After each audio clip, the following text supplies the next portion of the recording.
The night still clings to the village like a heavy cloak, its weight pressing against the frost-bitten rooftops and the narrow dirt paths that wind between them. And you wake before the sun, not because you want to, but because the cold quietly insists that you must, letting a thin ribbon of icy air slip across your face, reminding you that warmth is a thing earned, guarded, and often lost without notice. Your bed is nothing more than a shallow wooden frame stuffed with straw that crackles softly beneath you, while the wool blanket pulled over your shoulders carries the faint scent of smoke, sheep, and old winters that came long before you were born. And for a while you simply lie there, listening to the hush of a world still half asleep, feeling the ache in your fingers, the stiffness in your joints, the weight of a morning that belongs more to survival than to comfort. Because medieval mornings never truly begin with the sun. They begin with the fire's absence, its fading, its fragile last breath hidden somewhere within the ashes. You shift slowly so the cold doesn't bite too sharply. And as your breath rises in a pale cloud above you, you remember what the elders always say: losing the night's ember is losing half the day. Your hands search for your rough wool tunic in the near complete darkness, the fabric stiff with yesterday's dampness, and pulling it over your head feels like wrestling with a stubborn animal. But eventually you manage, pushing your feet onto the wooden floor that burns with cold like fresh snow, making you wince as you stand. Across the room, your younger brother stirs, though he doesn't speak, simply pulls his blanket tighter, hoping the morning might forget him. But in this life, morning forgets no one. So you cross the small space to the heartha shallow stone pit, blackened by years of soot, kneeling to brush away the soft gray ash with your fingertips, searching for the faintest glow, the tiniest pulse of life that might still remain from last night's fire, whispering quietly to yourself, because even your thoughts feel too loud at this hour. There is a single dim ember hiding beneath the ash, small as a lentil, fragile as a dream. And for a moment, you simply breathe at it, watching it pulse weakly, like the dying heartbeat of a creature waiting to wake. Carefully, you gather a few strands of dry straw, placing them around it like a nest, cupping your hands to shield it from drafts, breathing a slow, warm breath until the orange pulse deepens, softens, steadies. It is not a fire, not yet, but it is enough to warm a traveler's hope, enough to cook a morning meal if you are patient,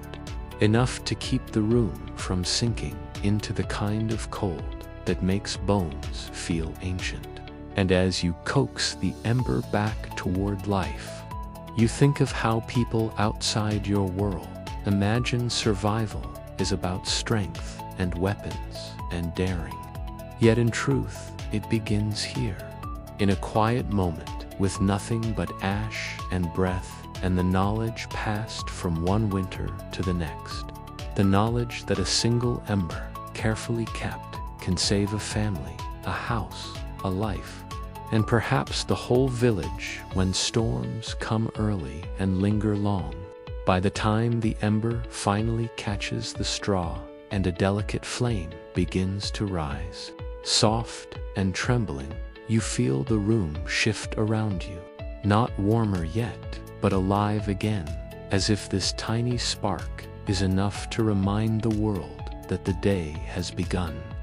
The village is barely waking when you step outside, closing the wooden door behind you with a soft thud that seems louder than it should in the early silence. And the air meets you like a wall sharp, ancient with cold, that feels older than the houses around you. A cold that settles into your eyelashes and paints every rooftop with a thin shimmer of frost. The sky is the color of worn steel, neither night nor morning, suspended in that quiet hour when even the birds hesitate to begin their songs. And as you pull your wool cloak tight around your shoulders, the world smells of smoke, damp straw, and the faint sourness drifting from the village midden heap, all of it familiar in a way that settles the mind even while the body shivers. The path leading up the hill is hard-packed earth, frozen solid, each step echoing dully as your boots press into the frost. And ahead of you, a lone figure moves slowly, steady as the sun that refuses to rise. Just yet Master Wulfrun, the Keeper of Embers. His back slightly bent beneath the weight of decades spent guarding what little warmth the village can claim. He walks without a torch, his footsteps sure and unhurried, as though he has memorized every stone and crooked route on this trail. And for a moment you simply watch him, the way the edge of his cloak sways like a shadow unrolling itself along the ground. The way the small wooden box tucked under his arm seems more precious than any treasure. You hurry after him, breath puffing in faint white clouds, lungs stinging in the cold. And when you finally catch up, he doesn't greet you with words, only a slight nod, as if to say that arriving on time is the greeting itself. Together you move along the narrow path that winds between skeletal winter trees, whose branches scratch lightly against one another in the breeze,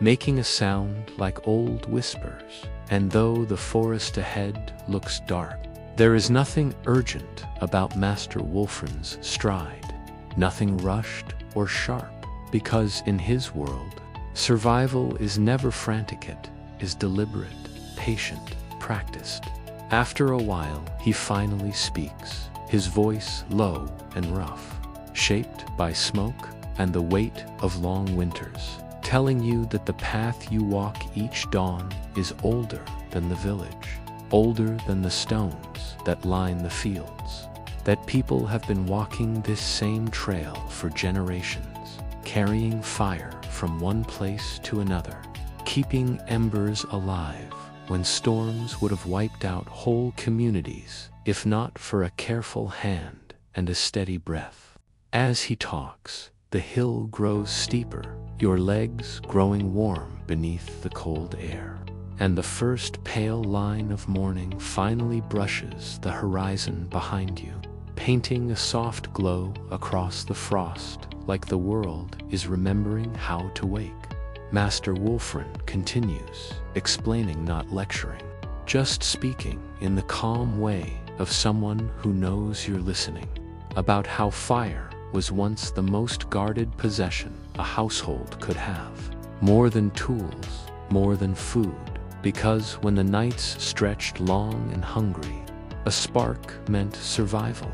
and a mistake meant death. He tells you that there were winters when people would walk miles just to borrow a living coal from a neighbor's hearth, cupping it in clay, herbs, and ash to keep the ember breathing for hours. And as you listen, the modern world, its noise, its lights, its constant hum, feels impossibly far away, replaced by this slow,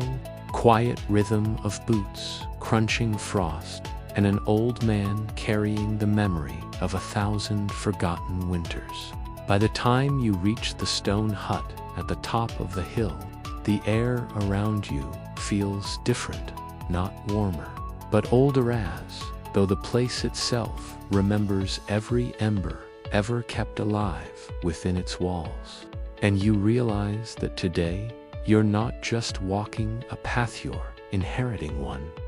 The stone hut sits at the hill's crest like a silent guardian, its rough walls blackened from years of smoke, And as you step closer, the scent of herbs, soot, and damp clay fills your nostrils, wrapping around you like a blanket warmer than any wool could provide. The door groans softly as Master Wolfram pushes it open, revealing shelves lined with small clay pots, each carefully sealed with wax and wood. And a faint red glow flickers from within them, casting the room in a dim, almost magical light that dances across your wide eyes, revealing tools, bundles of dried reeds, and tiny piles of ash meticulously arranged as if each had its own purpose and story. You notice that the air is still heavier than outside, carrying the warmth of fires kept alive not for cooking, but for life itself. And Master Wolfram moves with slow precision, selecting a clay pot as if it were a precious gem, his fingers deftly removing the wooden plug to peer inside, the glow illuminating his weathered face lined with wrinkles and decades of winters survived. You lean closer, mesmerized as the ember inside pulses softly, a living thing in its own right, and he murmurs almost to himself that this one has burned for 36 days. Not a word of pride, only matter-of-fact acknowledgement. And when you ask how such a thing is possible, he only smiles faintly, shaking his head, for the secret lies not in magic, nor in brute skill, but in care, patience, and understanding the fire's rhythm like a heartbeat that must never be neglected. You watch as he replaces the plug with meticulous care, marking the clay with small notches, each mark a record of life preserved. And in that quiet moment, you realize that a medieval village's survival is a delicate balance between the living and the dying, the flame and the ash, the keeper and the forgotten art. The room smells faintly of smoke and something earthy you cannot name, and the soft red glow makes everything appear softer, slower, safer, and you feel the heavy chill of the morning fade slightly from your bones, replaced by a calm that comes from witnessing a routine older than any person you've met, a rhythm older than the village itself. Master Wolfram walks to a shelf lined with bundles of reeds, selecting one and explaining in his low measured tone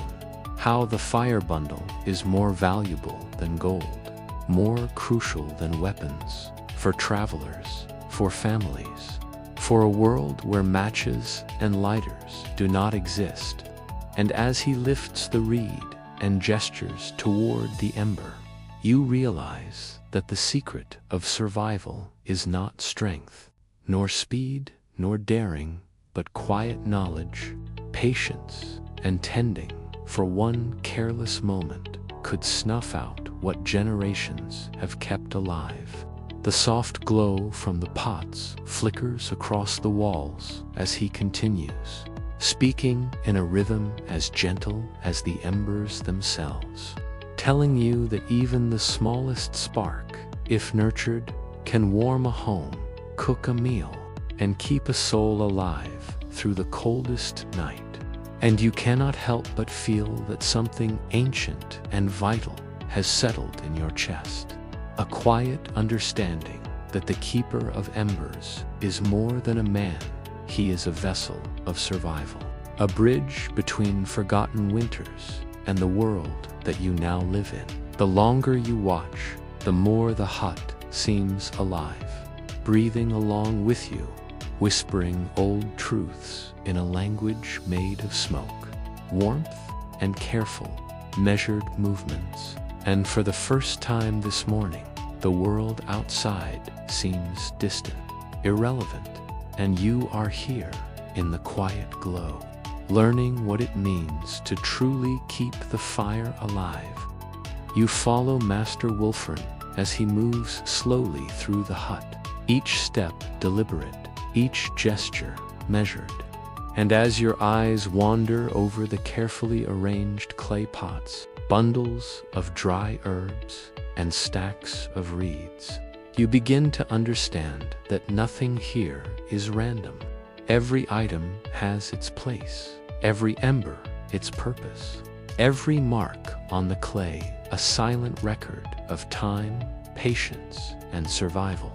And as he pauses before a particularly large pot in the corner, reverence in the way he handles it, you notice the faint glow inside, deeper, steadier, almost proud in its quiet persistence. And he speaks, still softly, explaining that this pot has been burning for nearly 2 months, a life force nurtured through countless hands, mornings and nights. And you can't help but feel the weight of generations resting in this one fragile vessel.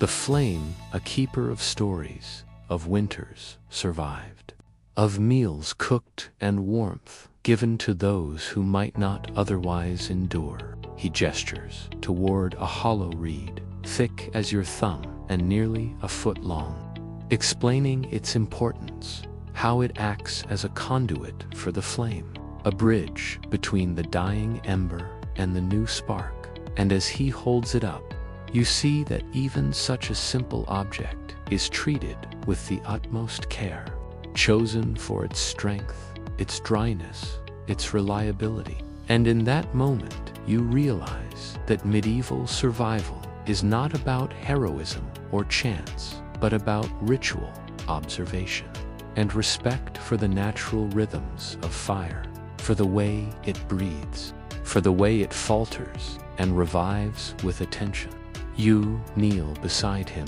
as he demonstrates the technique, showing how a gentle puff of breath, a careful placement of straw, and the right touch can coax a faint ember into a living flame. And your eyes follow every movement, every soft glow that dances in the dim light, feeling your own pulse slow, your mind quiet,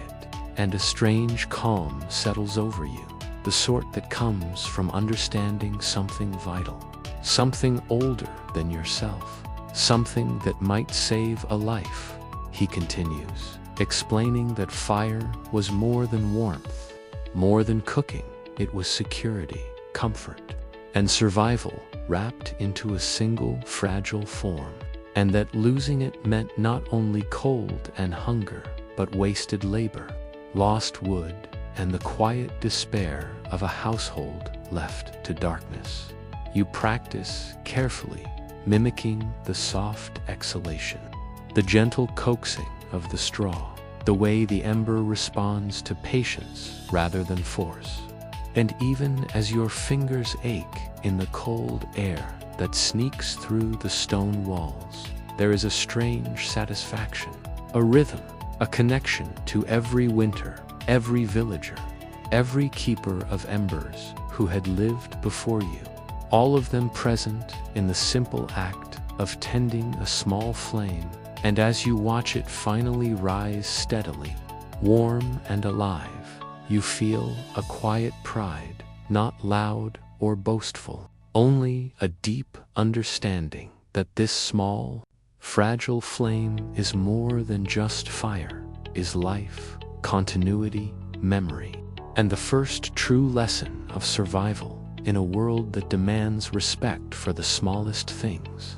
Outside, the faint light of dawn stretches across the frost-covered village. But inside the hut, you feel that you have entered a different rhythm, one where patience, care, and attention to detail are worth more than any sword or shield. And for a moment, the world feels simpler, quieter, colder, yet full of life, pulsing gently in the warmth of this carefully nurtured ember. The first hints of sunlight begin to stretch across the frozen village, filtering through the gaps in the thatched roofs and casting long, soft shadows on the frost-bitten ground, while inside the stone hut, The warm glow of the carefully tended embers fills the space with a quiet, golden light that seems to pulse with life itself. And as you sit on the worn wooden stool beside Master Wulfrin, the keeper of embers, you realize that this small fire is more than warmth. It is the beginning of the day, the heartbeat of survival, and the thread that ties the past to the present. He moves with slow, precise motions, gathering small strips of dry straw and tiny twigs, placing them carefully atop the glowing embers, coaxing them into a steady flame, and you follow his movements, mimicking every breath, every gentle adjustment, feeling the pulse of the fire respond to your attention. And in the flickering light, the clay pots on the shelves seem to hum softly, as though recognizing the care that goes into sustaining them. The hut smells of smoke, dried herbs, and clay, a comforting scent that makes the cold outside almost forgettable, and your stomach growls faintly, reminding you that survival is not only about warmth, yet there is no rush, no frantic hurry, only the slow, deliberate rhythm of tending the flame. Master Wulfrin fetches a small pot from the shelf, carefully loosening the wax plug to reveal coals that have remained alive through the night, and he explains, in his low, measured voice, that the fire must always be watched, fed, and respected, for a day without it can mean wasted effort, frozen food, or even danger from the cold that lies in wait beyond the hut. You help him transfer some of the embers to a small cooking vessel, and as the first bit of water hisses when it meets the heat, you feel a profound sense of satisfaction in the simplicity of the act, the quiet miracle of creating warmth and sustenance from patience and care. And as he instructs you on stirring, adding fuel, and maintaining the delicate balance, you understand that medieval survival is not learned in a single night, but through repetition, observation, and a deep respect for the smallest elements of life. Outside, the village begins to stir. Faint sounds of movement, the crunch of boots on frost, the distant lowing of animals. Yet, within the hut, time seems to stretch, slow, almost suspended, as if the fire itself demands this reverence, this careful attention, and you sit back slightly, letting the warmth creep into your stiff fingers and aching limbs. Noticing how the orange glow dances across your face, soft and steady, a gentle reminder that life continues, that survival is an art, and that every ember, every careful breath, every whisper of attention matters. By the time the small meal is ready, steam rising softly from the cooking pot, you feel a quiet pride, a deep connection to every villager, every keeper who tended the flames before you, and you understand, perhaps for the first time, that the secret of medieval survival is not found in grand feats or heroic deeds, but in these small, measured acts, the patience to coax life from ash, the understanding that warmth, light, and care are far more precious than gold. And as you finally take your first sip of hot broth, you feel the day truly begin, carried forward by a small, steadfast fire that has survived the night and now lives within you. The village lies wrapped in a fragile hush as dawn creeps over the horizon, pale light stretching across frost-lined streets and thatched roofs that glint with the faint shimmer of ice. And you step out of the small hut into the cold that bites gently at your cheeks, wool cloak wrapped tightly around your shoulders, the familiar scent of smoke, damp earth, and straw filling your senses, grounding you in this ancient morning that feels unchanged for centuries. Your boots crunch against the frozen ground, each step deliberate, echoing softly in the stillness as you follow the narrow path toward the village square, where small stone cottages sit quietly, their doors closed, shutters frost-covered, and only the faint curl of smoke from distant chimneys hints at life within. The air is sharp, yet clean, carrying whispers of animals stirring, of dogs barking somewhere in the distance. And as you take it all in, the knowledge settles slowly into your mind. Survival here is not hurried. It is slow, methodical, and deliberate, as it has always been. Every breath measured, every movement intentional, for the cold does not forgive negligence. The keeper's words from yesterday echo softly in your thoughts, reminding you that fire is more than warmth, that every ember is a treasure, a lifeline, a heartbeat in a world that offers no second chances when the frost bites too deep. And you feel a quiet responsibility, a growing awareness that the lessons of the night are not just about flame, but about patience, observation, and respect for the rhythm of life around you. Villagers begin to stir, their movements muted, careful, carrying water from the well, tending small livestock, the faint smell of wet hay and wood smoke rising to meet the cold air. And as you walk past, you notice the deliberate efficiency of their work. Nothing wasted, no motion careless, each task a small act of survival encoded over generations. And you understand that this discipline, this careful choreography, is what keeps a village alive through winters that could crush the unprepared. You find Master Wolfron waiting by the edge of the square,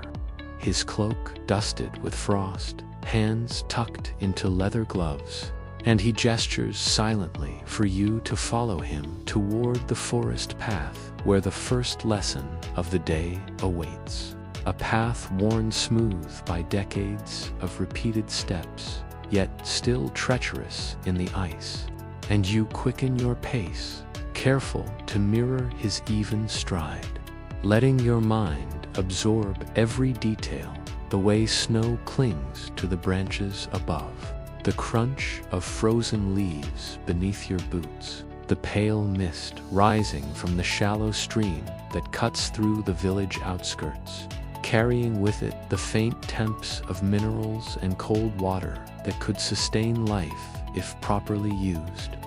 Master Wolfram stops occasionally to point out small signs, the angle of a fallen branch, the subtle curve of an animal track in the snow, the way frost melts in patches where sunlight finds a momentary path. And you note everything with a quiet focus, realizing that survival is a careful reading of the world, an understanding of subtle rhythms that modern tools cannot replicate, that knowledge handed down in silence, in touch, in breath, is far more valuable than any book or map. By the time the path winds back toward the village edge, the air feels less biting, the frost less hostile, and within you there is a soft, steady warmth that comes not from fire alone, but from understanding, from learning to see the world as it truly is, fragile, beautiful, and demanding of attention. And you know that today, like every day, the village will survive because of these quiet lessons, because of patience, and because of the careful hands that tend both ember and life. The path winds gently upward, past the edge of the village, where the forest begins. And as you walk behind Master Wolfram, the keeper of embers, the cold seems sharper here, biting through the layers of wool and leather. Yet the rhythm of your steps matches his, slow, measured, almost ritualistic. Because in this world, every motion matters. Every misstep risks a slip, a bruise, or worse. And you understand that medieval survival is not born of luck, but of careful attention, of learning to read the smallest signs, a frozen leaf, the slight bend of a branch, the faint scent of smoke carried from a neighbor's hearth. Master Wulfrun stops at a small clearing, hands moving deliberately as he begins to unpack simple tools from his leather satchel, each one worn but meticulously maintained. And you watch as he lifts a flint, a small iron striker, bundles of dried tinder carefully wrapped in cloth, and a few clay vessels, his fingers tracing the items as if greeting old friends, demonstrating to you that these simple things, when used with care, hold the power to sustain life through the coldest winters. He gestures for you to kneel beside him, and with quiet precision, he shows how to strike the flint, to catch the smallest spark, to coax it onto the tinder, and then to protect it, nurture it, until it grows into a flame that could boil water, cook a meal, or warm a frozen room. And though you have seen fire before, here it feels sacred, fragile, alive, a heartbeat in the frozen silence of the woods. And you learn quickly that haste is the enemy of survival. The keeper does not rush, does not speak loudly, only murmurs instructions that drift softly on the crisp morning air. And you absorb every detail, how to position your hands, the angle of the flint, the patience needed to breathe gently on the tiniest ember without smothering it. And as the first flicker of flame emerges, a tiny golden tongue dancing on the tinder, a soft pride swells inside you, quiet and deep, knowing that life here is preserved by the skill of careful hands. Knowledge passed down in silence, by observation and practice, rather than written words. Beyond the clearing, snow-laden branches form a delicate canopy, filtering pale light that glints softly on frozen surfaces, making the ember seem almost magical. Yet Master Wulfrun reminds you that magic has little to do with survival. It is repetition, attention, and respect for materials that make life possible. And as you continue practicing, coaxing one ember after another, you feel the connection to every villager, every generation that walked these woods, that carried fire from home to home, ensuring that even the coldest winters could be endured. He shows how small variations, dry leaves, choice of wood, the angle of a spark can make the difference between life and a wasted morning. And though your fingers are stiff, your face numb, there is a calm satisfaction in knowing that with care, patience, and respect, you can preserve warmth, light, and even hope itself.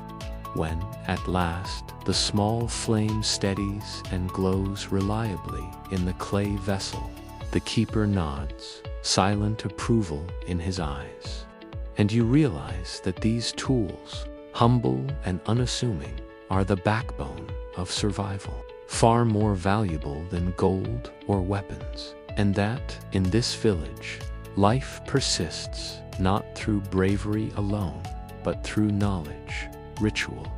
and the quiet art of tending the smallest flame, a truth as steady and enduring as the frost-covered forest surrounding you.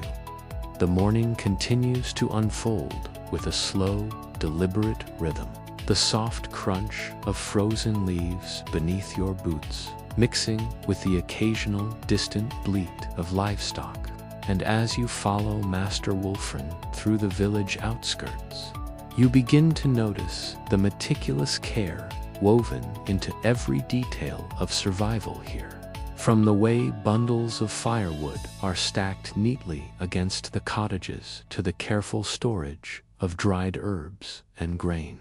all arranged to preserve warmth, flavor, and life during the long, unforgiving winter months. He leads you toward a small outbuilding behind the main square, its wooden walls rough but solid, where supplies are kept safe from moisture and frost. And as he opens the door, the aroma of dried plants and smoked meat wafts toward you, comforting, grounding, a reminder that survival is as much about planning and foresight as it is about tending the fire. Inside, bundles of straw, tightly woven mats, clay pots, and small earthen jars are stacked in quiet order, and Wolfram explains how each item is chosen for reliability. Not luxury firewood that burns evenly, straw that retains heat, clay vessels that conduct warmth gently, and herbs that preserve both scent and medicinal properties. You follow him as he demonstrates gathering the supplies needed for the day, his movements slow but precise, showing how even the smallest action, lifting a pot, choosing a twig from the pile, affects the rhythm of the household.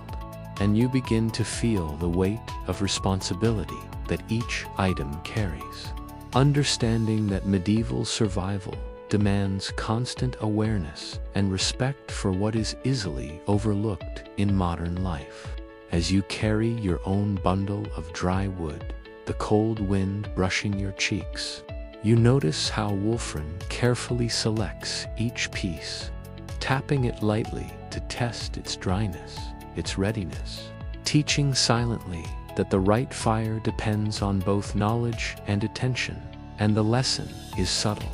learned not through words alone, but by watching, mimicking,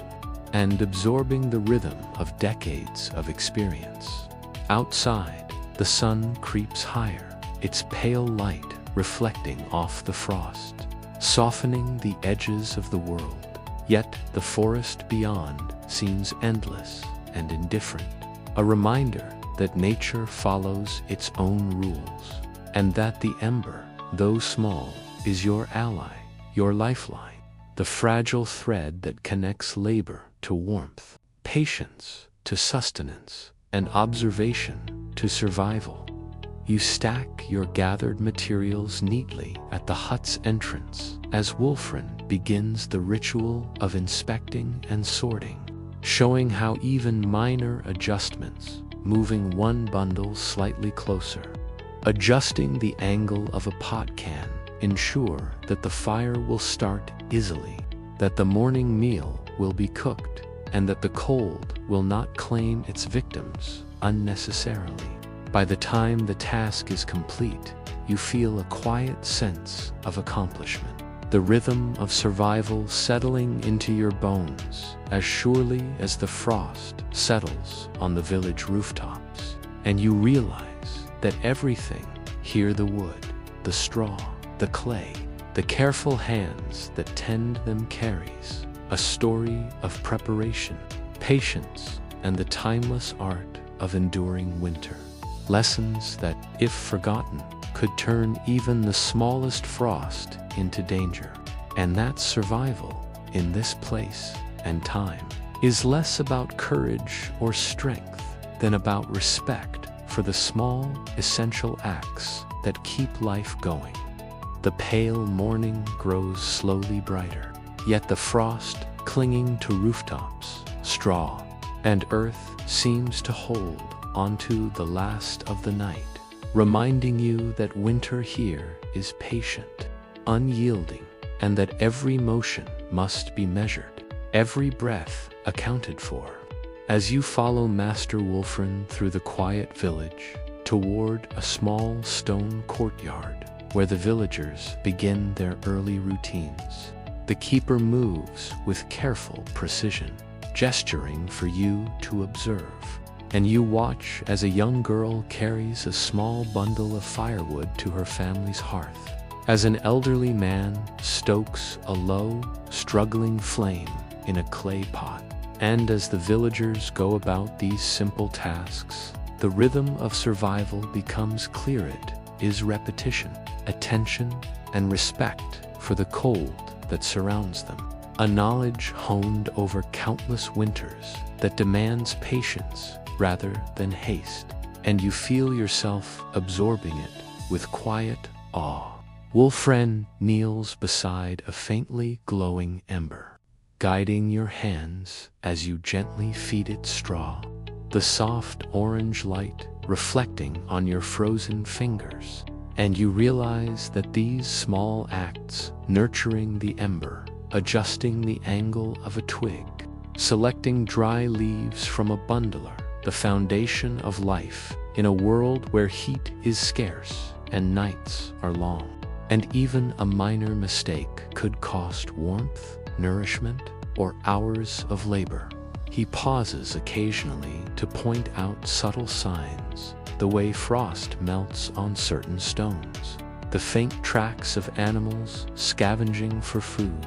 the tiny cracks in frozen streams where water still moves beneath, teaching you to read the landscape like a living map,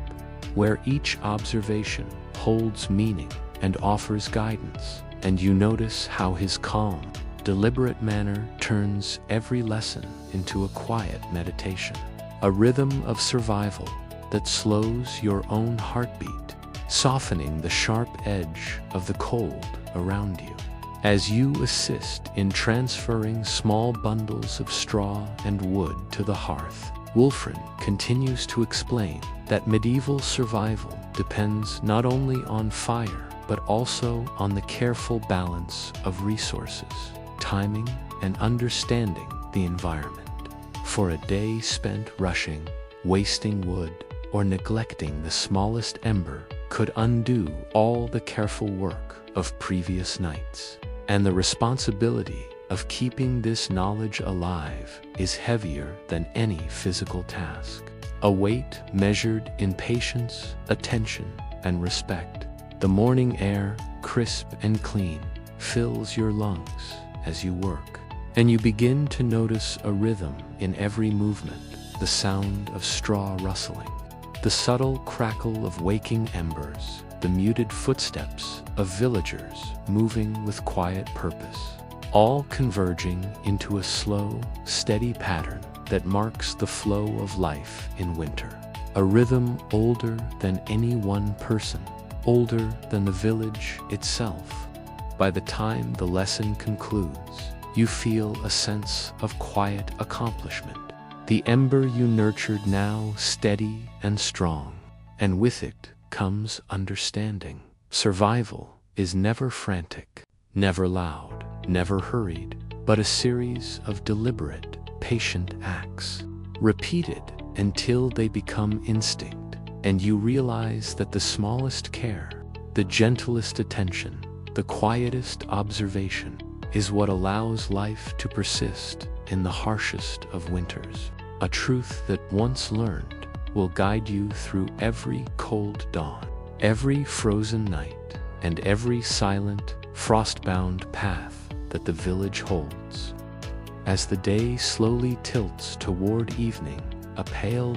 cold light filtering through the village streets, the air grows quieter, carrying the soft whispers of wind over frozen rooftops and the muted sounds of livestock settling into their pens. And you follow Master Wolfren back to the stone hut at the hilltop, feeling the rhythm of the day settle into your bones. A slow, deliberate pulse that mirrors the careful, measured pace of medieval survival. And as you enter the familiar warmth of the hut,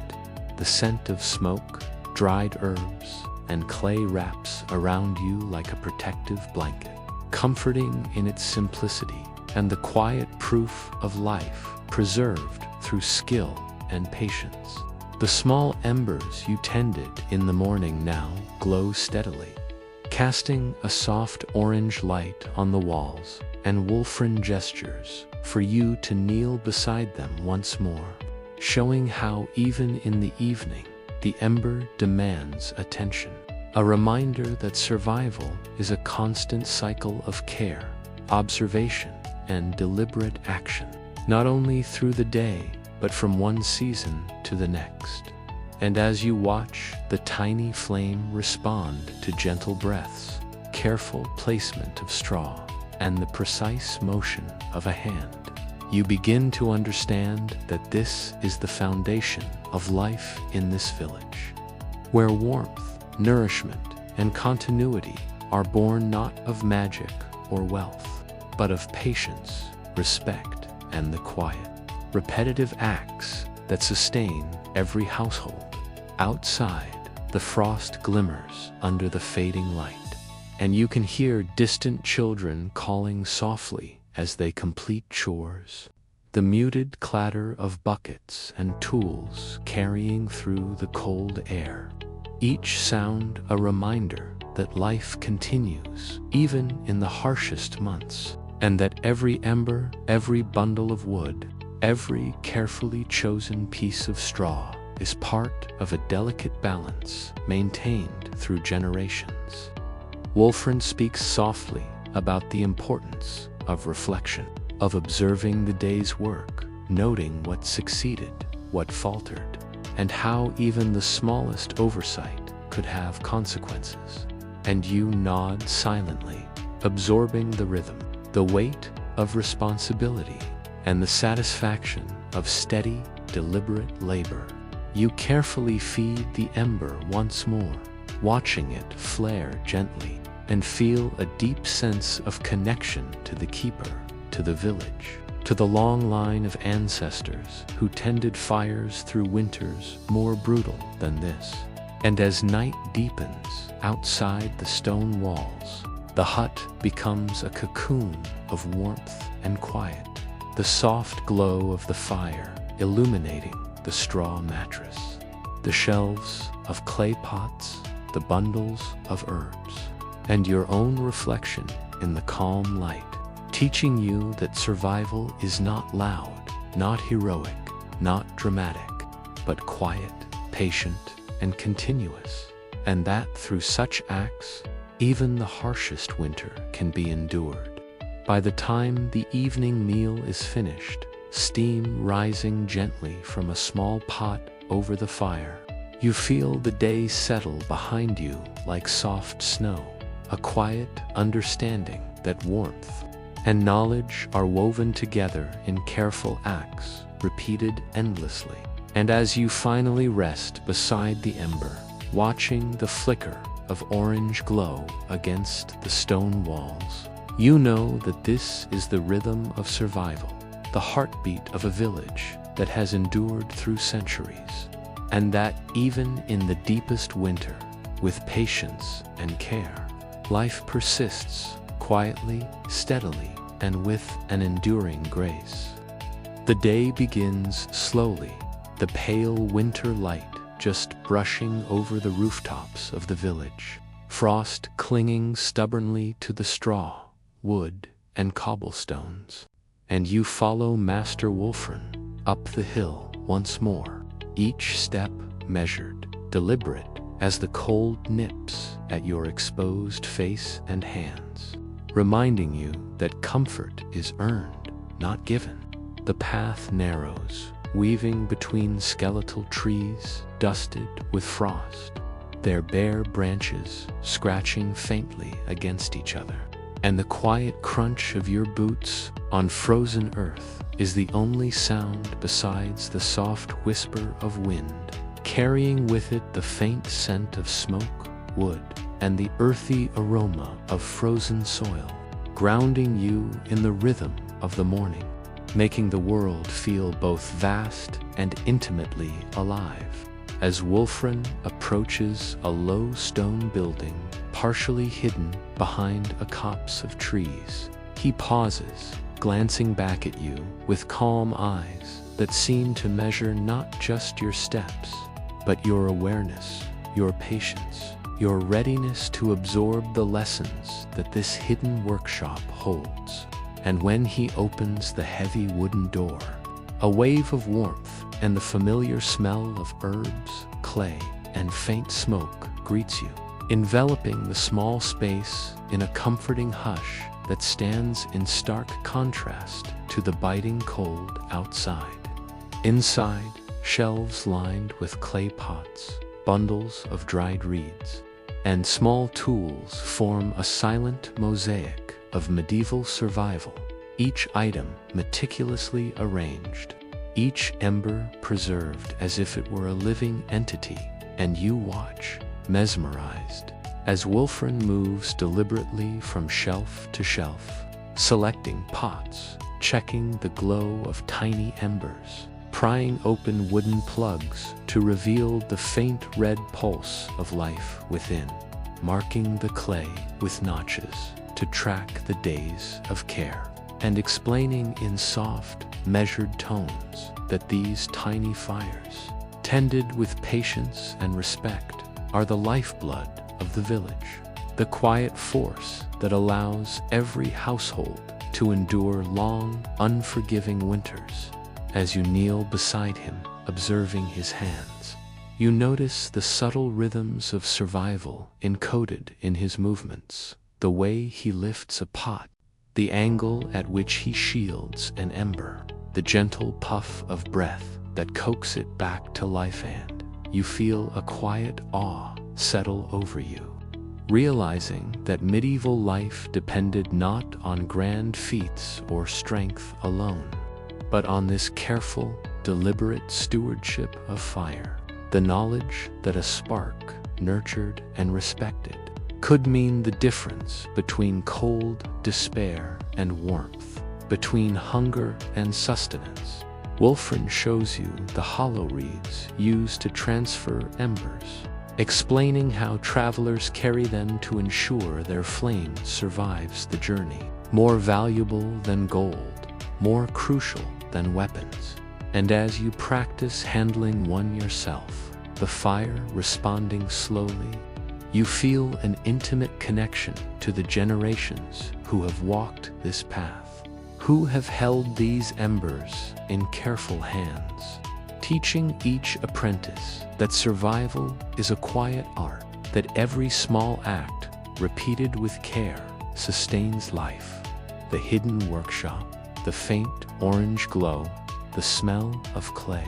wood, and herbs, the slow, deliberate rhythm of Wulfrun's instructions, and the frost-tinged light filtering through the tiny window all combine to form a soft, immersive world where patience is power, observation is strength, and even the smallest ember carries the weight of survival itself, settling in your chest like a steady heartbeat that will guide you through the day, the week, and the long winters ahead.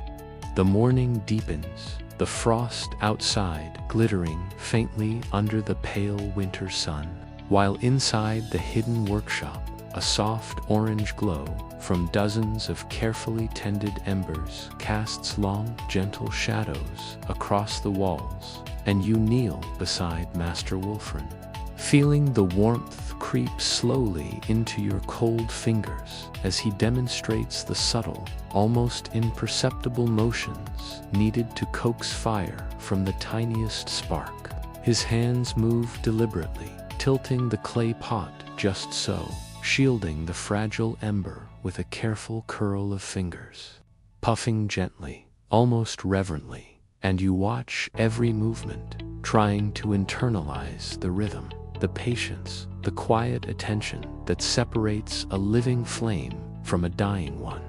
understanding that in a world without matches or lighters, survival depended entirely on this slow, deliberate mastery of fire, and that one careless motion could undo hours, even days, of careful work. Wulfrun murmurs instructions softly, his voice blending with the faint crackle of the embers, guiding your breath, your touch, your attention to every minute detail, and you begin to realize that medieval survival was less about strength or speed, and more about observation, repetition, and respect for the elements. A slow meditation in motion that connects the apprentice to generations who had walked the same path, tended the same flames, and endured the harsh winters with nothing but knowledge, patience, and careful hands. You practice repeatedly, each attempt teaching you something new: how to adjust the angle of your breath, how to shield the ember from drafts, how to select the right strand of straw to feed it. And with each small success, the tiny flame grows steadier, a living testament to the quiet power of patience and skill, filling the workshop with a soft, steady light that warms more than just your hands, settles into your chest, embedding the rhythm of survival deep in your mind, slow, deliberate, eternal. Wulfrun explains that this art is not simply about starting a fire, but about maintaining life itself, and that a single ember preserved carefully could sustain a household, provide warmth, cook food, and even save a traveler from the biting cold. And as you follow his instructions, mimicking each motion, listening to the soft hiss and crackle of the growing flame, you feel a profound connection to the knowledge passed silently through countless generations, a fragile thread linking past, present, and future. Outside the workshop, the winter world moves on its slow, patient course. Frost melting slightly in patches where the sun finds purchase, animals stirring, snow shifting silently, but inside, time feels suspended, measured only by the gentle pulse of fire, the rhythm of breath, the deliberate placement of straw and wood. And you sense that this quiet attention, this careful care, is what allows a village to endure, what transforms survival from mere endurance into mastery. And as the ember finally grows into a reliable flame, steady and warm, you feel an almost spiritual satisfaction, a deep, meditative understanding that the smallest, quietest acts, repeated with care and observation, are the true heart of life. And that this knowledge, slow, deliberate, and almost sacred, is more valuable than any weapon, any gold, any fleeting comfort. And as the soft orange light dances across Wulfrun's weathered face, you know that the art of coaxing fire is the very backbone of survival, a rhythm as old as winter itself. The sun climbs higher, its pale light spilling softly into the hidden workshop, casting a gentle glow on the shelves lined with clay pots, bundles of reeds, and carefully stacked firewood. And as you kneel beside Master Wulfrun, you begin to notice the subtle details that make the difference between a dying ember and a flame that can survive the longest, coldest nights. He moves with quiet precision, selecting a small, nearly extinguished ember, placing it within a hollow reed, and explaining in soft, measured tones that preservation is an art, a patient, deliberate practice that requires understanding the nature of fire itself, the way it breathes, the way it responds to gentle attention, and how even the smallest ember, if treated with care, can provide life, warmth, and hope in a harsh, unyielding world. You watch as he wraps it carefully in cloth, shielding it from the drafty stone walls, and as he hands the reed to you, you feel the weight of responsibility settle in your hands, not heavy in a physical sense, but heavier in meaning, because within this tiny vessel rests more than phlegm. It carries the knowledge of generations, the promise of warmth, the potential to sustain life through frost and darkness. And he instructs you to carry it with care, to tend it gently, to never rush, to never force. And in that moment, the rhythm of medieval survival becomes tangible, almost meditative. Each motion a deliberate act connecting you to every keeper who has preserved fire for centuries. Outside, the village begins to stir, faint sounds of life drifting through the cold morning air. But inside the hut, time seems suspended, marked only by the soft crackle and pulse of the ember, the gentle hum of life preserved through careful attention. And as you practice the art of preserving and transferring flame from reed to clay pot, you feel a quiet understanding settling deep within you, a rhythm that tells you survival is less about heroism, more about patience, observation, and deliberate care. Wolfrun explains that the wrong breath, the misplaced straw, or a single careless motion could extinguish a flame, wasting hours of work and threatening the household's warmth. And you begin to notice how every tiny movement, the angle of a hand, the tilt of a pot, the gentle puff of airs, a form of meditation, a slow dance between ember and human, teaching respect for the fragile power that fire holds,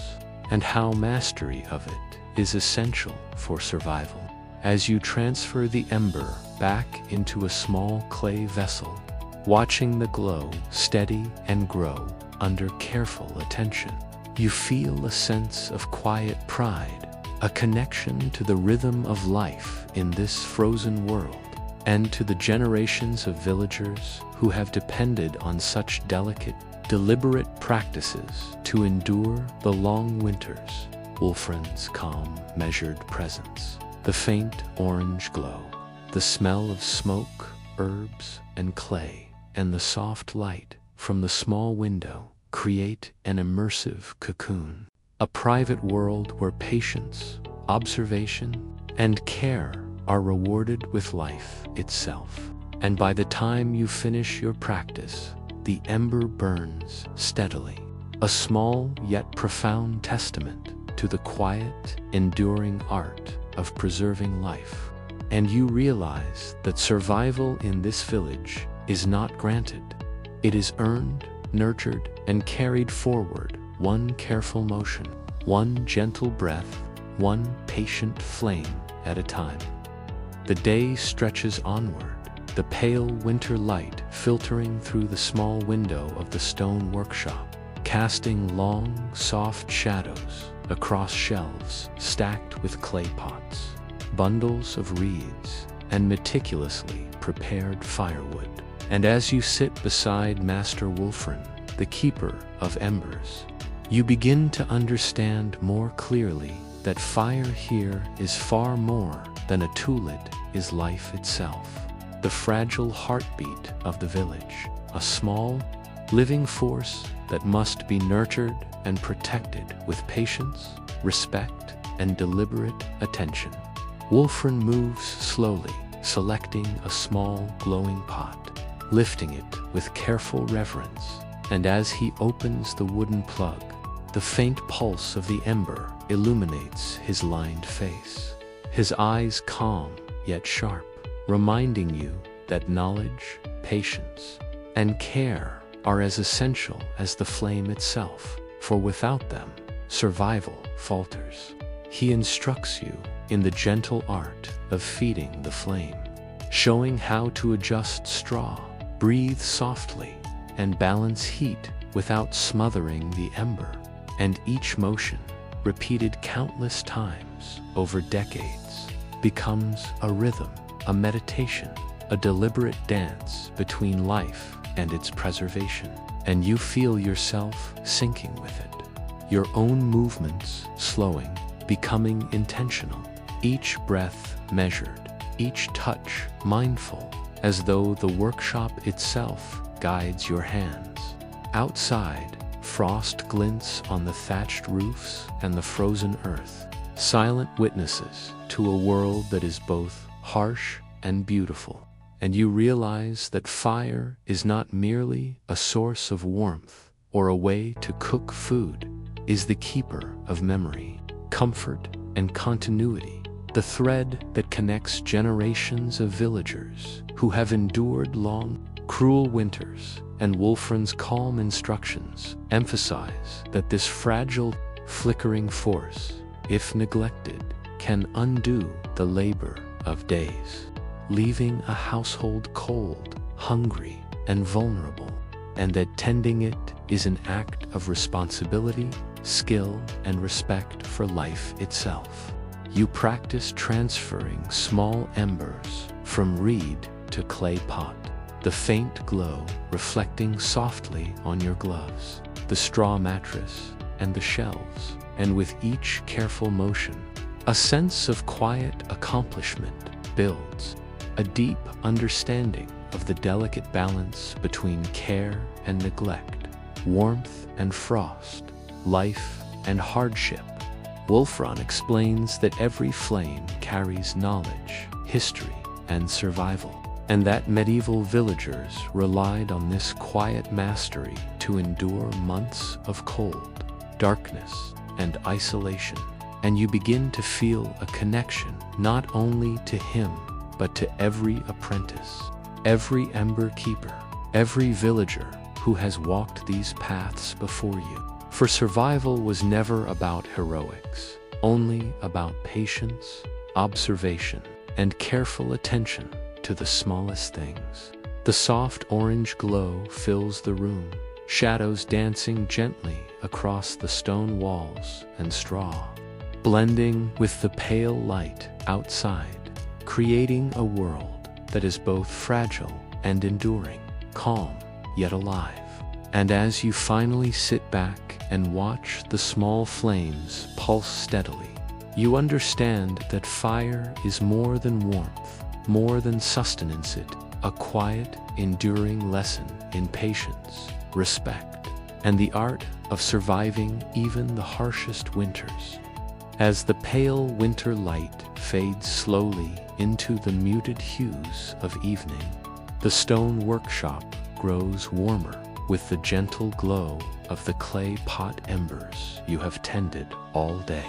Their soft orange flicker painting long, dancing shadows across the shelves, bundles of reeds, and stacked firewood. And as you kneel beside Master Wulfrun, the keeper of embers, a profound sense of calm settles over you, a quiet understanding that the flame before you is more than fire, it is life, continuity, and the rhythm of survival in a world that does not forgive carelessness. Wulfrun speaks softly, his voice blending with the faint crackle of the embers, explaining that the night demands vigilance, for cold and darkness are patient enemies, creeping quietly into every corner, and that each ember preserved tonight carries warmth, sustenance, and hope for tomorrow. And as you carefully feed the flame,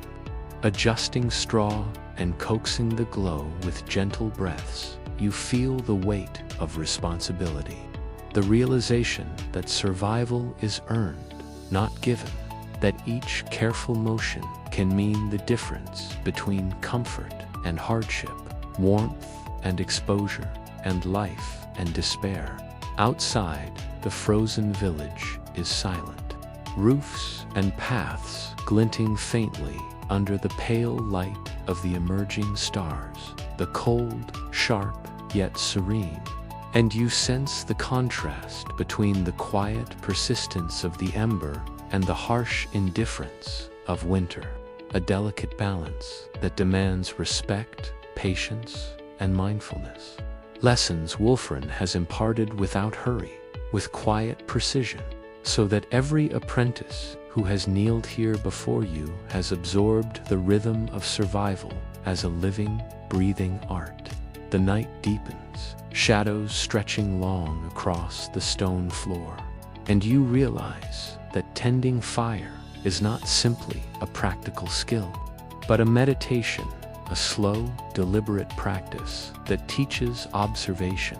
patience, and respect for the smallest things. For it is in these small, repetitive acts, feeding the ember, monitoring its glow, transferring it carefully, that life persists in a world ruled by cold and darkness. And as you watch the soft, steady light pulsate within its clay vessel, a calm satisfaction washes over you, the kind that comes not from accomplishment alone, but from understanding, connection, and alignment with a rhythm older than yourself. Wolfram moves quietly around the workshop, checking other embers, adjusting the placement of wood, inspecting the clay vessels with care, each motion deliberate, measured, and you follow in silence, absorbing the tempo, the ritual, and the profound significance of these acts. By the time the evening meal is prepared and the final embers fed, the hut is filled with a warm, steady light, a quiet testament to patience, knowledge, and centuries of survival. And as you finally sit back, fingers warmed by the gentle glow, eyes softened by the amber light, you understand that the true lesson of the keeper of embers is not only about flame, but about life itself, that even in the harshest winters, with careful attention, respect, and the quiet practice of small, deliberate acts, survival is possible, enduring, and profoundly human, and that every flicker of light you have nurtured today carries with it the heartbeat of generations, a soft, steady rhythm that will guide the village and you through every dark, frost-bound night to come. The pale light of a winter morning stretches across the village, frost sparkling faintly on thatched roofs and narrow cobblestone paths, while a soft, brittle silence holds the streets, broken only by the distant lowing of cattle and the crunch of boots on frozen earth. And as you walk behind Master Wolfram, the keeper of embers, you notice how every detail of the village, from stacked firewood to neatly bundled straw, has been arranged with quiet intention, a reflection of centuries of knowledge woven into survival itself. He leads you past the stone cottages, their smoke curling lazily from chimneys, past the frozen well where a villager draws water with careful patience, and past the midden heap where the subtle tang of earth and decay lingers, teaching you that even the smallest parts of village life hold lessons in resilience, observation, and care. For the survival of each household depends on more than just fire, it depends on rhythm, foresight, and a deep understanding of the environment. And as you follow, absorbing the crisp air and the muted sounds of labor, you feel the weight of these lessons settle in your mind, a quiet reverence for the patience, skill, and thought embedded in every action. Wolfram pauses beside a small wooden fence bordering a frozen field, pointing out the delicate frost patterns that reveal hidden moisture beneath, the tracks of animals scavenging for sustenance, and the subtle changes in tree branches indicating the direction of prevailing winds, showing you that survival extends beyond warmth, that observation, understanding, and responsiveness are as critical as tending the ember. And as you crouch to examine the small tracks yourself, a sense of awe and humility fills you, the realization that the world is both fragile and harsh, beautiful and indifferent, yet survival is possible when one reads it carefully, with attention and respect. Villagers begin to stir more fully now, small figures moving deliberately, to tend animals, gather supplies, and prepare the day's tasks. Each action performed with quiet efficiency, none wasted,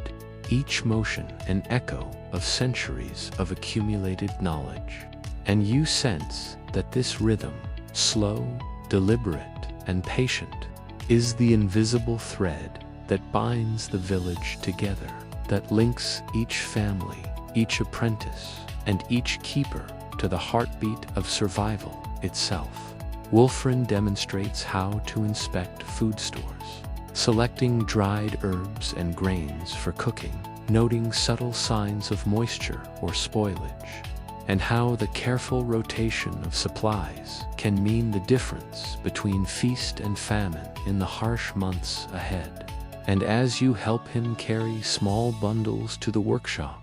the faint warmth of yesterday's embers radiating from clay pots, you feel a deep understanding that life here depends on preparation, observation, and the quiet, repetitive acts of tending, storing, and adjusting. For it is in these small, deliberate moments that survival is woven from patience, attention, and knowledge, a rhythm older than any one person, yet alive in every frost-crusted roof, every careful footprint, every ember glowing steadily in the village huts. As the sun rises higher, the cold remains sharp, but inside you, there is a quiet warmth born not only from knowledge, but from understanding, a sense that survival is not frantic or heroic, but meditative, deliberate, and quietly enduring, and that the lessons beyond careful observation, respect for the environment, attention to detail, and thoughtful action are as essential as any flame, carrying with them the heartbeat of the village and the rhythm of life itself. The soft winter light filters through bare branches as you and Master Wulfrun step beyond the village outskirts, into a world where frost-laden grass crunches underfoot and every sound the distant call of a bird, the subtle rustle of a small animal carries meaning. And he instructs you to slow, to observe carefully, to notice the details that are invisible to the untrained eye. For survival here depends as much on knowing the land as it does on tending embers. He stops beside a patch of frozen soil and points out tiny green shoots barely breaking through the snow, explaining how medieval villagers learned to recognize edible plants even in the harshest months, and how the subtle changes in bark, moss, or the angle of fallen branches can reveal hidden water sources or shelter. And as you crouch to study these signs, a quiet reverence fills you, realizing that knowledge of the land is accumulated slowly over years, and that every observation is a form of preparation, a small act of wisdom passed down through generations. Wulfrun moves with calm precision, demonstrating how to select roots without damaging the plant, how to gather herbs without disturbing the delicate balance of the ecosystem, and how even tiny fragments of moss or lichen could provide warmth or medicinal benefit in emergencies. And you practice carefully, hands stiff with cold, mind alert, learning that every detail matters, that survival is never hasty or careless, but deliberate, measured, and intentional. The forest itself seems alive with silent instruction. The angle of snow on a branch shows where the wind will blow next. The faint footprints of foxes reveal hunting patterns, and the low hum of water under thin ice suggests streams not yet frozen solid, all waiting to be read, interpreted, and used to preserve life. And Wulfrun emphasizes that modern conveniences have dulled these skills, yet they were once essential, Their subtle mastery, the difference between thriving and perishing in winter. As you move from patch to patch, selecting small bundles of roots and herbs, observing the quiet rhythm of nature, you sense a deep connection to the land. 2 centuries of villagers who read it with patience, care, and respect. Their survival entwined with knowledge that modern tools cannot replicate. And you begin to understand that fire is only one element of endurance. The rest woven from careful observation, forethought, and gentle interaction with the environment. When at last you pause to examine your gathered foraging, Wulfrun reminds you that this is not merely collection, it is a dialogue with the land, a patient conversation where attention, respect, and deliberate action allow life to persist. And as you look around at the frost-covered forest, listening to the subtle sounds of hidden life, you feel a quiet satisfaction. The knowledge settling into your bones that survival is more than warmth, it is understanding, observation, and the careful, meditative attention to every small, vital detail. A rhythm that continues long after the fire has been banked and the night has fallen. A steady heartbeat connecting the apprentice, the keeper, and the enduring village itself. The pale winter light begins to soften as you follow Master Wulfrun deeper into the outskirts of the village, where small stone and timber structures lie half hidden among snow-dusted fields, and he gestures to the careful construction of each, showing how medieval villagers designed their shelters not for comfort alone, but for endurance, for retaining heat, with thatched roofs angled precisely to shed snow, walls thick enough to block the bitter wind, and doors small and low to trap warmth inside. And as you kneel to inspect a corner of straw bedding, the faint smell of smoke still lingering from last night's hearth, you realize that survival extends beyond fire or food. Diet is preparation, foresight, and understanding of the environment. And every stone, every bundle of straw, every careful layer of clay or turf reflects generations of accumulated knowledge. Wulfrun shows how to reinforce weak spots in walls, how to insulate doorways with bundles of straw, and how to create small, vented openings that allow smoke from the hearth to escape without losing precious warmth. And you practice each motion, your hands stiff but precise, feeling the rhythm of centuries of labor encoded in these structures, and learning that patience and observation are as crucial as skill. For one poorly placed beam or hastily arranged bundle could mean frostbite, lost sleep,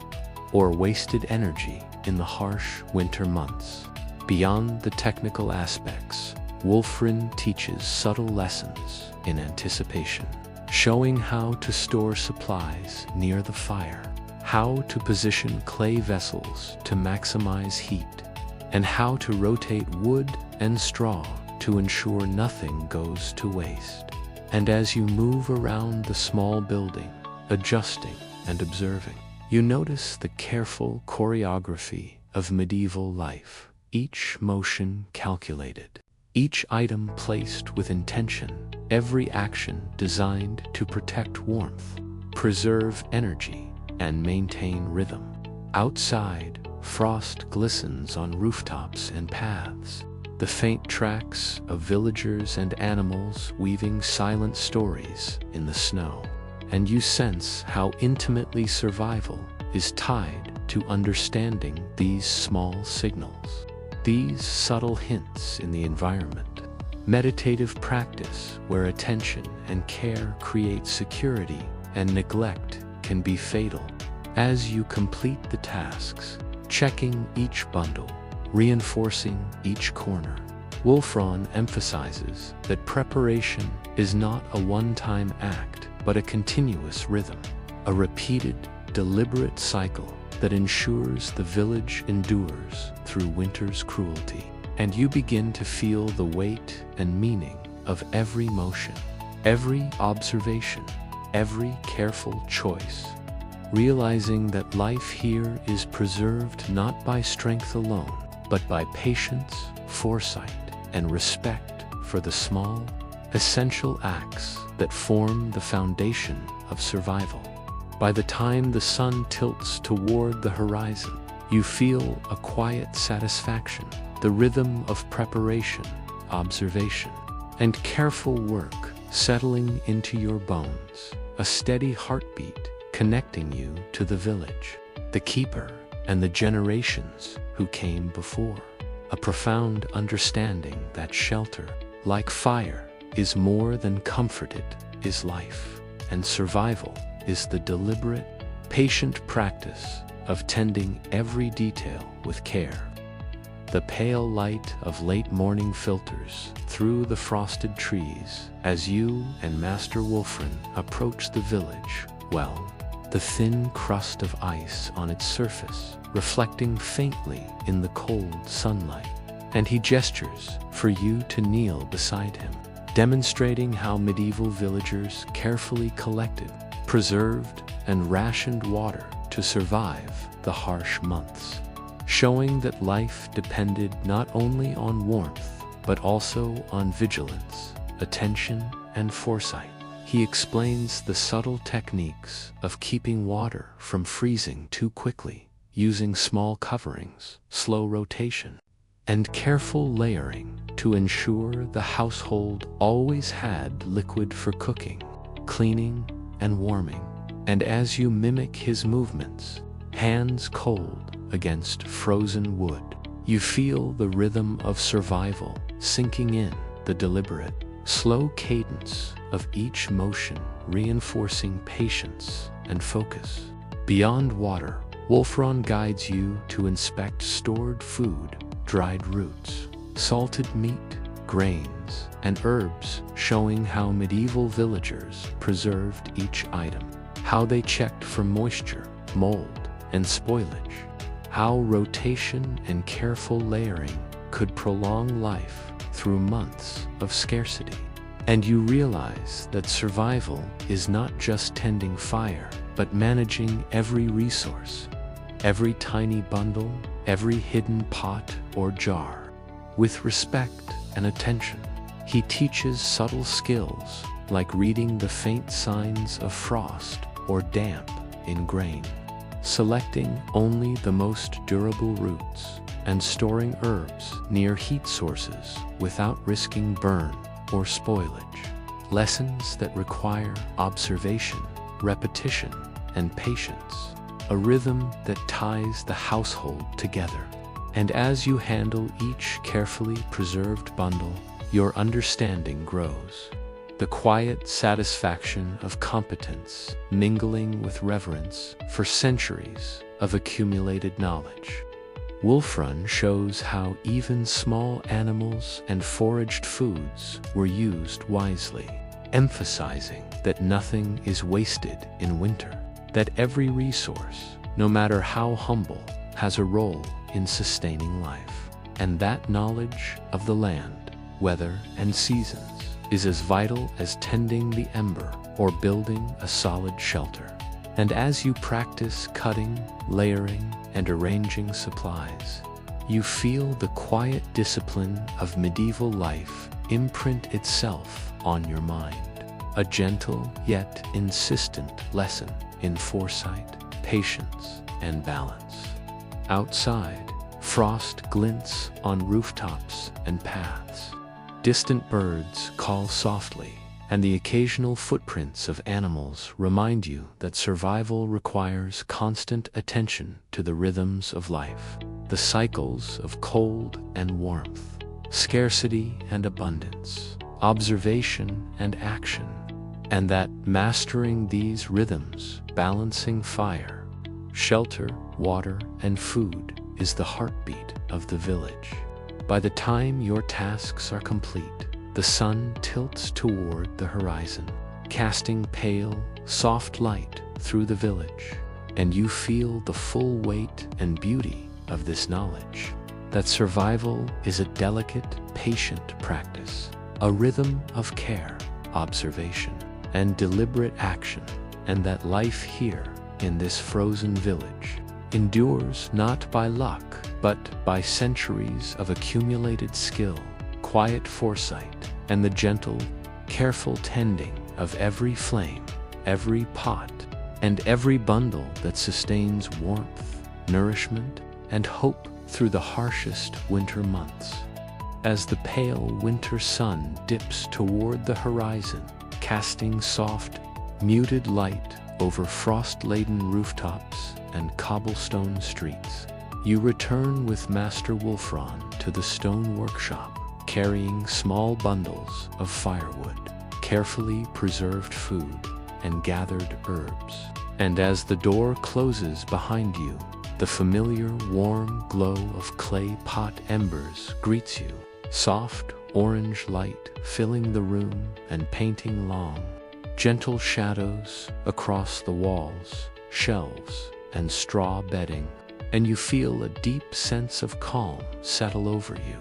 a quiet understanding that the day's careful labor, observation, and preparation has preserved life itself, and that survival in this medieval village is a deliberate, measured rhythm where every small act matters. Wolfram moves deliberately, demonstrating the evening rituals of tending embers, checking each clay pot, adding a small piece of dry straw, and adjusting the glow with careful, almost meditative breaths, and you follow his motions, hands stiff but precise, understanding that these acts are not just routine, they are life-saving, the heartbeat of the household, the rhythm that allows warmth, nourishment, and hope to endure through the darkest, coldest nights. He shows you how to organize supplies near the fire, rotate preserved foods, and arrange tools and herbs for maximum efficiency, emphasizing that foresight, observation,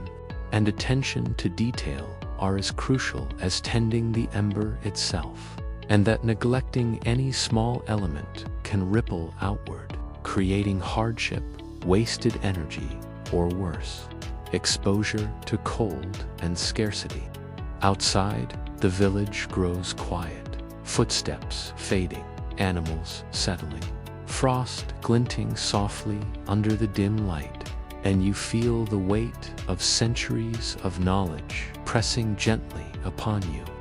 The unbroken rhythm of survival from one generation to the next, a patient meditation of preparation and care, a subtle but powerful practice that has preserved life for hundreds of winters.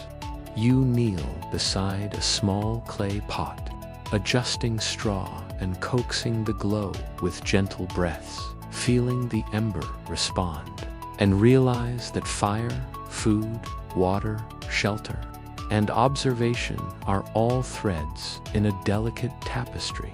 each interwoven with patience, attention, and understanding, and that the apprentice's duty is to maintain this rhythm, to respect it, and to carry it forward, quietly, deliberately, and without haste. Wolfram speaks softly of reflection, encouraging you to consider the day's work, noting successes and failures, observing patterns in the land, the frost, the embers, and the supplies, teaching that even in winter, there is a gentle feedback loop that rewards patience, care, and mindfulness, and that understanding this loop is essential to enduring long months of cold and darkness.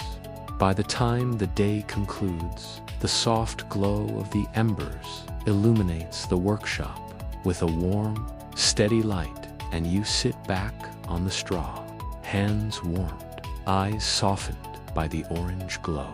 feeling a quiet satisfaction and a deep connection to the rhythm of life in this village, understanding that survival is not dramatic, not heroic, but deliberate, patient, and continuous, and that every small, careful act, whether feeding a flame, rotating food, or observing the foresters, part of an unbroken chain of life, a meditation in motion, and a testament to the enduring wisdom of centuries of villagers who thrived in the coldest, darkest winters.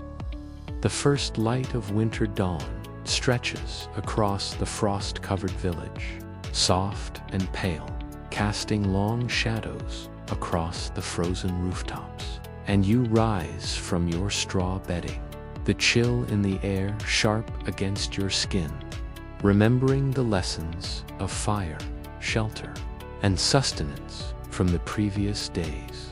And following Master Wolfrin, the keeper of embers, you step into the crisp morning with quiet reverence, each breath visible in the cold air, each movement deliberate, for you now understand that survival in this world is measured not in haste or heroics, but in careful, repeated actions, observation, and patience. The village is slowly awakening faint sounds of livestock, distant footsteps, and the subtle crackle of wood meeting frost accompany your steps, and Wolfrin points out small details, teaching you to read the land, to notice tracks, subtle changes in frost patterns, and the angle of the sun filtering through bare branches, showing that survival is a meditation, a careful dance with the rhythms of nature that rewards attention and punishes neglect. As you help carry small bundles of firewood, inspect the clay pot embers, and rotate preserved food, the repetition of these acts begins to feel almost sacred, a slow rhythm that connects apprentice to keeper, and you feel the weight of centuries of accumulated knowledge,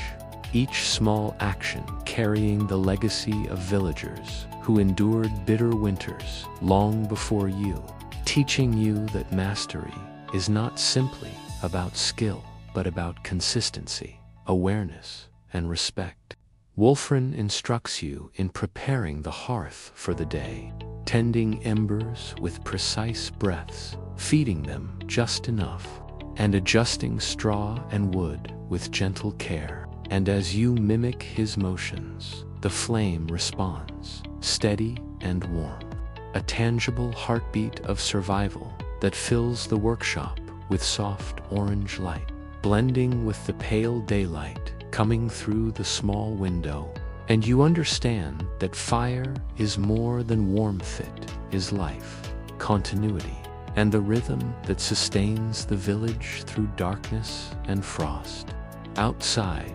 frost sparkles on rooftops and paths, and you notice the subtle interplay of shadow and light, tracks of animals, and the quiet movements of villagers tending to their routines, all teaching you that observation and responsiveness are as critical as tending fire or preparing food, for the environment is a living, breathing system, full of hidden signals and lessons waiting to be read with patience and respect. As you move through these morning rituals, carrying clay pot embers, checking supplies, and observing the village, a quiet satisfaction settles into your chest, the steady rhythm of deliberate, patient work embedding itself into your mind, and you feel the connection to every apprentice, keeper, and villager who came before, understanding that mastery of survival is not a moment but a continuous process, a rhythm of attention, foresight, and gentle care, and that by embracing this cadence, you have begun to truly become part of the living heartbeat of the village, where warmth, food, water, shelter, and understanding of the land converge to preserve life even in the harshest winters. A legacy of endurance, patience, and quiet wisdom that you now carry with you, step by deliberate step into the frozen dawn. The morning unfolds slowly, the pale winter sun casting soft light across the frozen village streets. And as you follow Master Wolfram through the familiar path, each step crunching on frost-hardened earth, you feel the rhythm of the village settling into your bones, a deliberate cadence of work, observation, and quiet care, where every motion, every decision is part of the delicate, unbroken chain of survival that has endured for centuries. Wolfram instructs you in the daily routines, checking embers in clay pots, feeding them with small, careful puffs of breath, rotating wood, inspecting preserved food,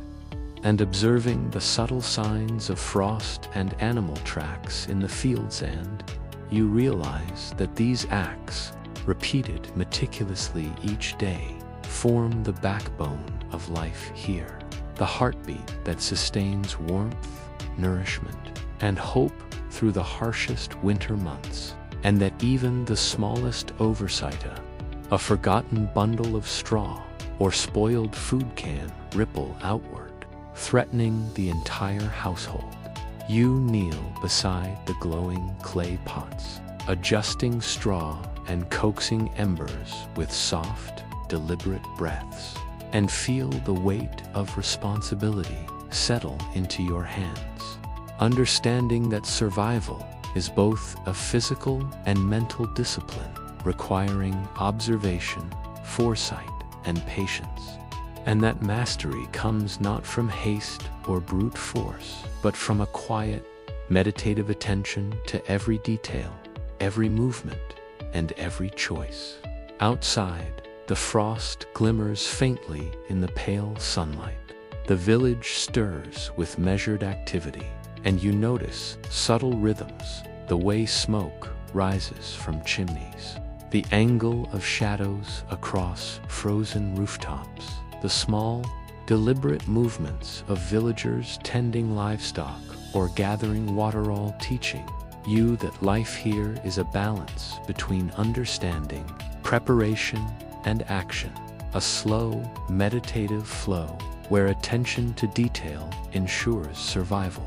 and where the apprentice must synchronize with these rhythms to thrive. Wolfram speaks softly about foresight, about anticipating the day's challenges, about reading the land, the weather, and the frost to make decisions that preserve life. And you begin to see that this knowledge, accumulated over generations, is as vital as the flame itself, and that each small, repeated act, feeding an ember, layering straw, rotating food, observing tracks, is a meditation in endurance, a deliberate practice that sustains the village. As the morning continues, you find yourself moving with the rhythm, hands steady, eyes attentive, mind aware, absorbing the patterns of the world around you, and a quiet satisfaction fills your chest, the deep contentment of aligning with the deliberate, patient cadence of life here, understanding that survival is not dramatic or heroic, but continuous, measured, and grounded in observation, care, and repetition. And that mastery of this rhythm is the ultimate skill of the keeper's apprentice, the invisible thread connecting you to every villager, every ember, and every winter endured over centuries. A rhythm that will carry you safely through even the coldest, darkest days, a steady heartbeat of life itself. The late morning air is crisp and carries the faint, lingering scent of smoke mixed with frozen earth. And as you walk alongside Master Wolfram through the frost-covered village, he begins to teach you the subtle art of medieval tools and techniques, the quiet, deliberate methods honed over generations to preserve life in a world without matches, lighters, or modern conveniences, and you begin to notice how each tool, from the simple wooden tongs to hollow reeds, clay vessels, and carefully stacked firewood, serves a precise, almost sacred purpose, designed to maximize efficiency while conserving precious energy. And Wolfram demonstrates with slow, measured movements how to coax a tiny ember into steady flame using the reed, how to rotate logs to sustain warmth without losing heat,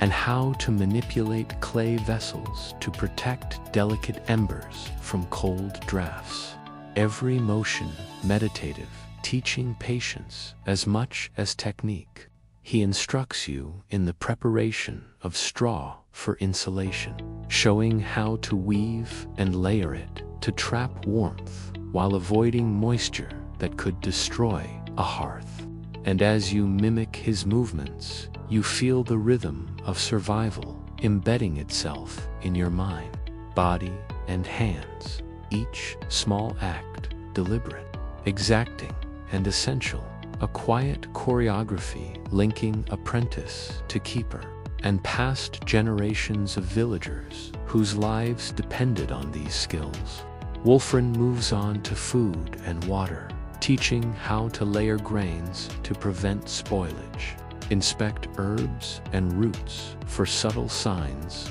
of rot, and arrange supplies for easy access while preserving maximum longevity. Explaining that nothing in the village is wasted,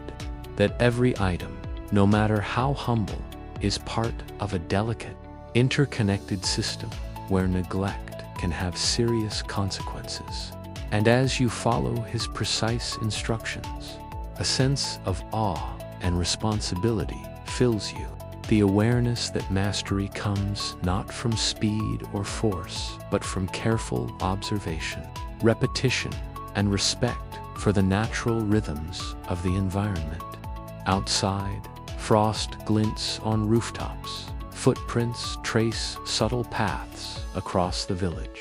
and the quiet movements of neighbors tending animals, drawing water, and gathering supplies create an ambient rhythm that mirrors the careful precision inside the workshop, reinforcing the lesson that survival is holistic, each action affecting the whole system, and that the apprentice must learn to synchronize with these patterns to thrive. You spend hours practicing, adjusting straw, rotating clay pots, coaxing embers, inspecting herbs, observing frost patterns, and carefully noting the smallest signs of change in the environment. Feeling the deep connection between your attention and the continuity of life in the village. A meditative practice that is both practical and profoundly grounding, teaching the patience, foresight, and mindfulness that are essential for enduring winter. And gradually, the rhythm becomes natural, embedded in your very movements, your breathing, your awareness. A seamless integration of tool, technique, and observation that allows survival to become second nature. As you step back to observe the glowing clay pots, the neatly arranged firewood, and the carefully rotated food, a quiet satisfaction fills your chest. The understanding that the village endures not by luck, but by centuries of accumulated knowledge, deliberate repetition, and the careful, respectful use of every tool and technique, and that mastery is not about heroics, but about patience, observation, and the meditative rhythm of tending, maintaining, and preserving the delicate balance that sustains life, warmth, and hope through the long, cold winters, a lesson as enduring, steady, and essential as the flame pulsing softly in the clay pot before you. The pale winter afternoon stretches across the frost-covered village and surrounding fields, soft light glinting off icy rooftops and frozen paths. And as you walk with Master Wolfram, the keeper of embers. He begins to teach you the subtle art of reading signs in the natural world, a skill as critical as tending fire or storing food. For survival in this harsh climate depends on observing the smallest details, interpreting the faintest signals, and understanding patterns that most would overlook. He points out delicate frost patterns on the frozen soil, explaining how their formation hints at hidden moisture beneath the surface, subtle shifts in snow on branches that reveal prevailing wind direction, and faint animal tracks that indicate where food or danger lies. And as you kneel to study each mark, a quiet reverence fills you, realizing that the land itself is alive with instructions. Each frozen footprint, frost crystal, and bending branch, a message to be read carefully, patiently, and respectfully. Wulfrun teaches that medieval villagers depended on this knowledge to plan their days, ration resources, and anticipate challenges. Understanding that the environment is a living, breathing system where every subtle change can signal frost, thaw, or hidden hazards, and that failing to notice these signs could mean wasted effort, cold exposure, or loss of precious resources. And as you mimic his observations, crouching to inspect soil, moss, and tracks, you feel a deep connection to centuries of humans who survived by harmonizing with these rhythms. Their survival built upon quiet attention and disciplined observation. Outside, the village hums faintly with daily tasks: the creak of timber, the soft shuffle of boots, the lowing of animals, and you notice the interplay between human activity and nature, how every small action affects the environment. And Wulfrun emphasizes that reading these signs is not passive, but active participation, a dialogue where careful interpretation and deliberate response guide decisions that preserve warmth, nourishment, and life. As you move from field to forest edge, observing frozen streams, moss-covered stones, and tracks of hidden animals, he instructs you to anticipate weather, adjust resource allocation, and prepare shelter with foresight. And you begin to feel the meditative rhythm of this practice, the blending of awareness, care, and action, where each observation informs the next, and the cycle of preparation, vigilance, and maintenance becomes intuitive, steady, and deeply satisfying. The soft, pale light filters through bare branches, illuminating frost crystals and casting long shadows on the frozen ground. And as you pause to reflect on the day's lessons, a quiet sense of mastery fills you. The understanding that survival is as much about attention and interpretation as it is about fire, food, and shelter. And that by learning to read the subtle signs in the world around you, you gain the ability to act deliberately, efficiently, and safely, preserving life through knowledge, patience, and careful observation. And that this skill, combined with the rhythms of fire tending, resource management, and environmental respect, completes the apprentice's foundation, embedding within you the meditative, enduring, and life-sustaining patterns of the village, a silent, continuous heartbeat that connects you to generations past, present, and future, and ensures that even the coldest, darkest winters can be faced with quiet confidence, awareness, and resilience. The pale evening sun casts soft orange light across the frost-covered village, long shadows stretching over cobblestone streets and thatched rooftops. And as you return to the stone workshop with Master Wulfrun, a profound sense of understanding settles over you. the culmination of days spent learning the delicate rhythms of survival, from tending embers to observing the land, managing food and water, and mastering tools and shelter. And now,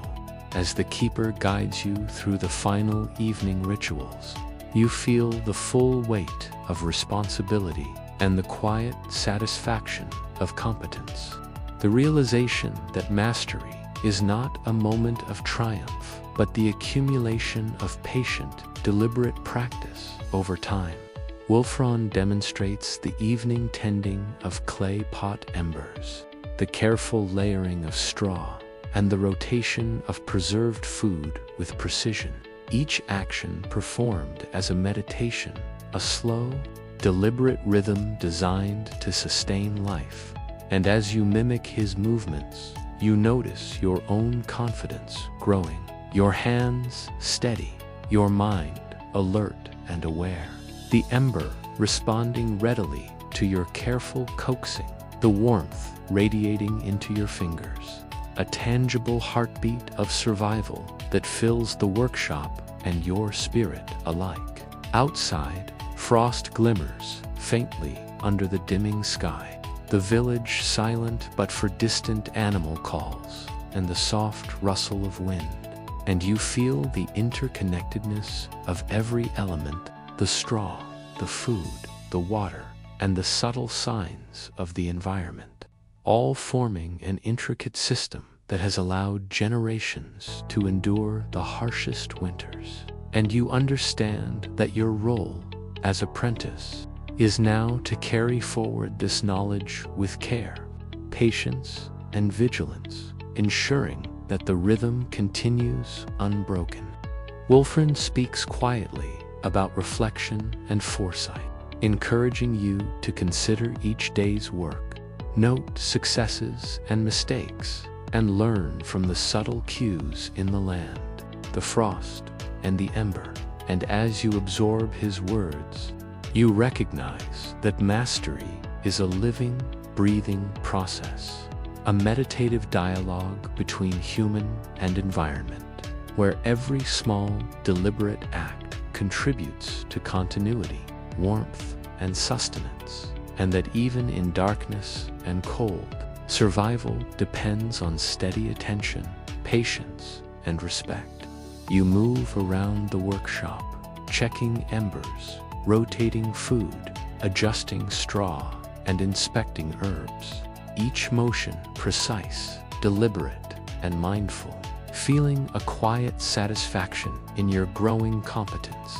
a sense of alignment with the rhythms of life that have sustained the village for centuries. And as you pause to watch the glowing clay pots illuminate the stone walls and straw bedding, you feel the subtle pulse of generations, past, present, and future flowing through your hands and mind, a steady, enduring heartbeat connecting apprentice to keeper and keeper to village. By the time night fully settles, the workshop is filled with soft, steady light, warmth, and the quiet confidence of preparation and knowledge. And you understand that you have begun the journey from apprentice to keeper, not through force or heroics, but through observation, patience, repetition, and careful attention to every detail, a rhythm that ensures life, safety, and endurance through the long frozen winters, a living, meditative practice that will guide the village and your own footsteps for years to come. And that this quiet mastery, slow and deliberate, is the true heartbeat of survival?